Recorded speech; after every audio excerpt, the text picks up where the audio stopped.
58,8%. C'est ce que vaut en moins votre voiture électrique au bout de 5 ans. Ce chiffre, ce n'est pas une étude militante, ce n'est pas un blog soi-disant complotiste, c'est IC Cars qui a analysé 800 000 véhicules vendus entre mars 2024 et février 2025. Et la suite de la mise à jour 2026 confirme 57,2% de décote moyenne sur les électriques pendant que tous les autres segments du marché se redressent. Tous, sauf l'électrique. Une Renault Zoé achetée 30 852 € neuve en 2020 vaut 11 293 € aujourd'hui. Le propriétaire a perdu près de 20 000 € sans rouler, sans rayer, sans tomber en panne, juste en attendant. Ce n'est pas un accident, ce n'est pas la malchance, ce n'est pas le marché qui se cherche, c'est un mécanisme programmé, voulu, entretenu. Et dans cette vidéo, je vais vous expliquer comment cette spirale a été construite, qui en profite et surtout pourquoi vous, premier acheteur d'une électrique neuve, vous payez les pots cassés à la place de tout le monde. Les flottes d'entreprises, les loueurs, l'État, tout le monde est gagnant dans cette histoire, sauf vous. Commençons par les chiffres bruts, parce qu'il faut bien partir de là. Décote moyenne sur 5 ans, chiffre IC Cars 2026. Voiture électrique, 57,2%. Voiture hybride, 35,4%. Pick-up, 40,4%. Voiture essence ou diesel, autour de 41%. 22 points d'écart entre une électrique et une hybride. 22 points sur la valeur de votre voiture, ça veut dire qu'à budget neuf identique, l'acheteur d'une Toyota perd la moitié moins que l'acheteur d'une Tesla. Sur 50 000 € investis en 2020, ça fait 20 000 € de différence au bout de 5 ans. 20 000 €. C'est un SMIC annuel net. C'est un voyage par an pendant 10 ans. Sortez votre calculatrice si vous voulez vérifier. Tesla Model 3, acheté 50 000 € en 2020. Décote 59% selon IC Cars.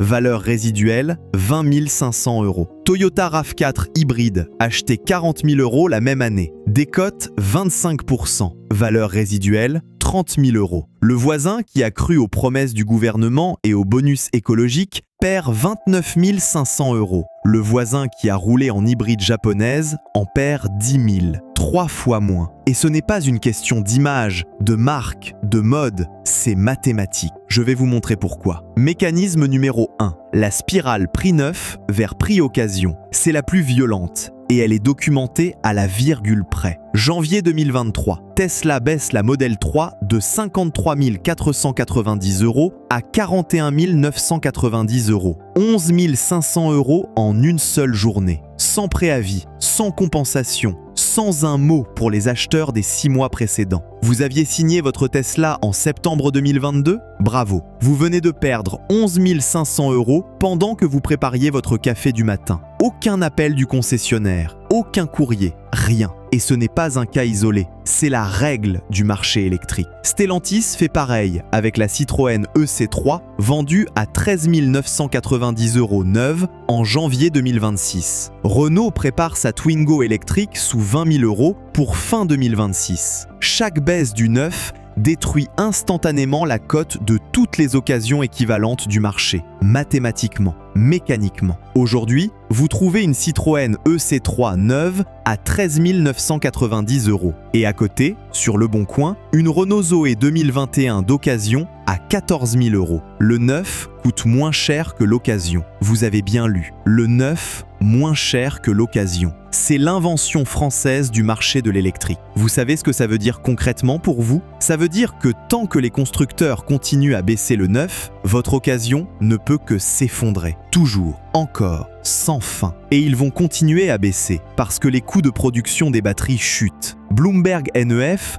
mesure 108 $ par kilowattheure fin 2025, contre 89% de baisse depuis 2010. Goldman Sachs anticipe 80 $ par kilowattheure dès 2026. Chaque baisse de coût se répercute sur le neuf. Chaque baisse du neuf vous saigne sur l'occasion. Mécanisme numéro 2, l'obsolescence technologique. Là, on n'est plus dans le marketing. On est dans l'ingénierie. Une Renault Zoé 2018 a une autonomie réelle de 150 km. Une Mégane E-Tech 2024 affiche 470 km WLTP. Aucun acheteur d'occasion ne va payer le prix fort pour 150 km d'autonomie quand le neuf en propose 450 pour à peine plus cher. Comparé avec une Toyota Yaris hybride 2018. 6 ans plus tard, elle consomme toujours 4,5 litres au 100. Les modèles 2024 consomment toujours 4,5 litres au 100. La voiture n'a pas vieilli, sa valeur résiste. C'est la différence entre une technologie mature et une technologie en cours de bricolage. Et ce que la presse spécialisée vous vend comme du progrès, c'est en réalité une dévaluation programmée des voitures déjà vendues. Chaque nouvelle batterie LFP qui arrive,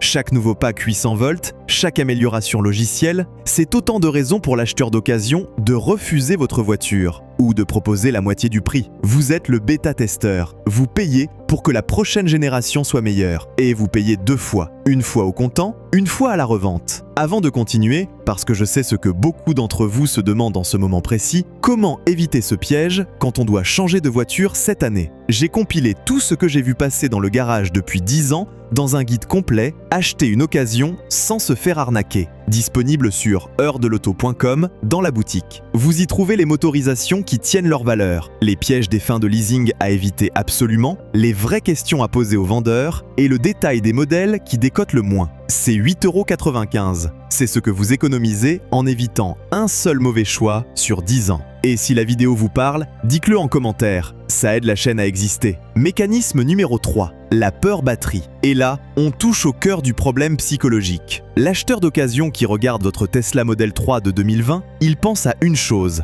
une seule. Combien je vais payer si la batterie lâche? Et la réponse fait peur, très peur. Remplacement complet, pack 9, sur Tesla Model 3 longue autonomie, 15 000 à 23 000 € selon les sources. Sur une Tesla Model Y avec Battery Blade, on monte à 22 000 €, pause comprise dans certains cas. Sur une Renault Zoé pack 41 kWh, comptez 8 000 à 9 500 €. Sur une vieille Renault Kangoo électrique de 2013, le devis officiel monte à plus de 26 000 €. Vous avez bien lu, 26 000 € pour une batterie, le prix d'une Dacia Sandero neuve qui sort d'usine. Aux États-Unis, un propriétaire de Chevrolet Bolt s'est vu présenter une facture de 29 842 $ pour son remplacement. Il a publié son devis. Il est devenu viral. Le coût de sa batterie dépassait la valeur de sa voiture. Alors oui, statistiquement, le remplacement complet est rare. Récurrent dit 1,5%. Géotab dit 2,5%. C'est rare. Mais ce n'est pas la fréquence qui compte, c'est l'épée de Damoclès. L'acheteur d'occasion intègre cette possibilité dans sa négociation, toujours, et il vous décote son prix d'achat de plusieurs milliers d'euros pour absorber ce risque. Aucun équivalent côté thermique.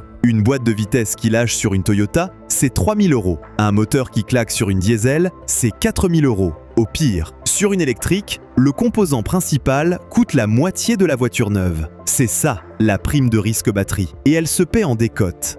Mécanisme numéro 4. Karl Brauer, analyste exécutif chez IC Cars en mars 2024, à propos de Tesla, le désir d'Elon Musk de maintenir les ventes de Tesla neuves en baissant les prix a eu un impact très négatif sur la valeur résiduelle de la marque. Tesla a sacrifié les anciens clients pour vendre aux nouveaux, délibérément, en pleine conscience, avec une stratégie commerciale assumée. Le résultat, Tesla est devenue en 2024 la marque qui décote le plus en un an, toutes catégories confondues, moins 28,9% en 12 mois. 3 fois plus que Maserati, 2 fois plus qu'Alfa Romeo. Tesla devant les pires marques de l'industrie en termes de perte de valeur. Une Tesla d'occasion européenne en 2024 à 2025, étude Autoscout 24 sur 8 pays, moins 18,3% en un an, contre moins 7,3% pour la moyenne du marché électrique. La Model 3 occasion européenne passe de 35 564 à 27 600 € en 12 mois. 8 000 € perdus en un an, simplement pour avoir gardé la voiture au garage. Et pendant ce temps, qu'est-ce que fait Tesla? Tesla baisse encore les prix du neuf. Encore et encore, pour relancer la machine. Au détriment de qui? Vous. Toujours vous.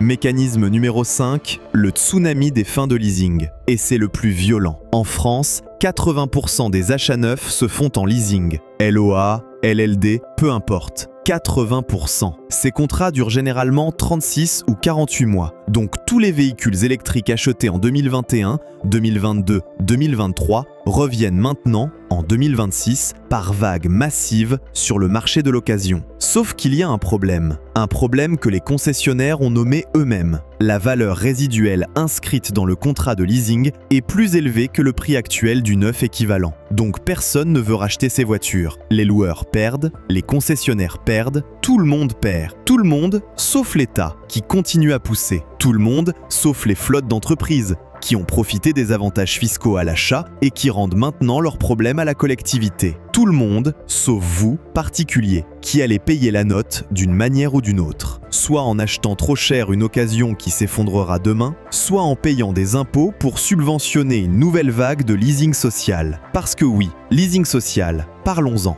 Première édition, janvier 2024. 50 000 dossiers vendus en 6 semaines. Deuxième édition, septembre 2025. 3 mois et demi pour atteindre les 50 000. 2 fois plus de temps. Et qu'est-ce que fait le gouvernement ? Il annonce une troisième édition en 2026 avec des aides montant à 9 500 € par véhicule. Plus la demande s'essouffle, plus les aides augmentent. Plus c'est invendable, plus on subventionne. Vous voyez le problème ? Ce qui ne se vend plus à 100 € par mois doit donc être encore plus subventionné par vos impôts. Le contribuable paie 2 fois. Une fois pour subventionner les véhicules neufs, une deuxième fois en encaissant la décote sur sa propre occasion, dévaluée par le neuf subventionné. C'est ça la souveraineté énergétique vue de Bercy. Vous payez, toujours vous. Mécanisme numéro 6. Le décalage, offre/demande structurelle. Là, on touche au péché originel du marché électrique français. 70 à 80% des voitures électriques neuves en France sont achetées par des flottes d'entreprises, pas par des particuliers, par des entreprises. Pourquoi ? Avantages fiscaux, TVS allégé, amortissement accéléré, exonérations diverses. L'État rend l'électrique artificiellement compétitif pour les entreprises. Résultat, les flottes se remplissent. Mais ces voitures ne restent pas dans les flottes éternellement. Au bout de 3 ou 4 ans, elles arrivent sur le marché de l'occasion. Sauf que le marché de l'occasion, lui, c'est les particuliers. Et les particuliers, dans leur immense majorité, ne veulent toujours pas d'électrique. Ils ont peur de l'autonomie, ils ont peur de la batterie, ils ne savent pas où recharger, ils n'ont pas de garage avec borne, ils habitent en appartement, ils font 800 km 2 fois par an pour aller voir la famille en province. L'offre est massive, poussée par l'État et les flottes. La demande est faible, presque inexistante chez les particuliers. Quand l'offre dépasse massivement la demande, les prix s'effondrent. Vous l'avez appris en seconde, en cours d'économie. C'est la loi la plus basique du marché. Et c'est exactement ce qui se passe. Le prix moyen d'une voiture électrique d'occasion en France est passé sous les 20 000 € au second semestre 2025. 20 000 € pour une voiture qui coûtait 40 ou 50 000 € neuve. C'est le marché qui parle. Et le marché, lui, ne ment pas. Maintenant, je sais ce que vous allez me dire. Mais c'est une bonne nouvelle pour les acheteurs d'occasion. On peut se payer une électrique pour pas cher. Effectivement, c'est une bonne nouvelle. Pour le deuxième acheteur. Pour le troisième peut-être. Pas pour le premier. Pas pour vous, qui avez signé le bon de commande chez le concessionnaire en 2020 ou 2021 en croyant aux promesses gouvernementales. La bonne affaire de l'acheteur 2026, c'est votre désastre financier de 2020. C'est une redistribution. Vous transférez votre épargne vers les acheteurs futurs, tout simplement. Et c'est le moment de poser la question qui dérange. Qui paye vraiment cette décote ? Pas Tesla. Tesla baisse le prix du neuf, vend plus de voitures, encaisse plus de chiffres. Pas Stellantis. Stellantis solde ses Citroën EC3 à 13 990 €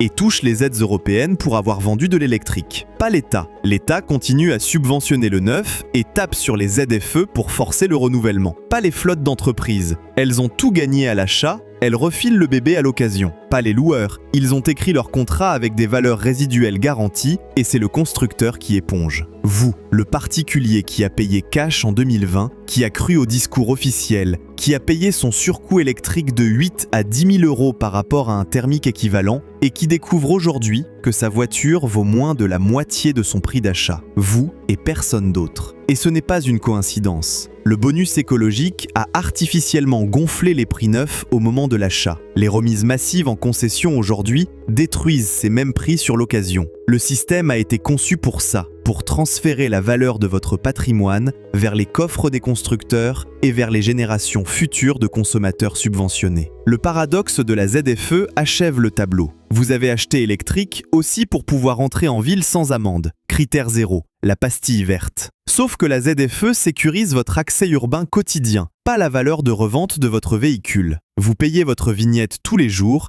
mais vous encaissez la perte sèche au moment de revendre. Et au passage, ce sont les ruraux et les périurbains qui financent ce système sans en bénéficier eux-mêmes. Inégalité territoriale parfaite. Alors regardons en face ce que ça donne. Modèle par modèle. Les chiffres e-Cars 2024. Jaguar I-Pace. Moins 72,2% sur 5 ans. La pire de toutes les voitures, toutes catégories confondues. 51 953 $ de perte sèche en moyenne. Et avec ça, 6 rappels successifs entre mai 2023 et décembre 2024 pour risque d'incendie de la batterie. 6 rappels. Le client paie 2 fois, au comptant, puis à la revente. Tesla Model S. Moins 65,2%, 52 165 $ perdus. Porsche Taycan, moins 60,1%, 59 691 $ perdus, soit la plus grosse perte en valeur absolue de tout le marché. Une Porsche. Nissan Leaf, moins 64,1%, Tesla Model 3, moins 55,9%, la meilleure élève des électriques selon e-Cars. Et elle perd encore 56% en 5 ans. Voilà où on en est. Une voiture électrique achetée neuve aujourd'hui, c'est la pire décision financière qu'un automobiliste puisse prendre, hors investissement spéculatif sur véhicules de collection.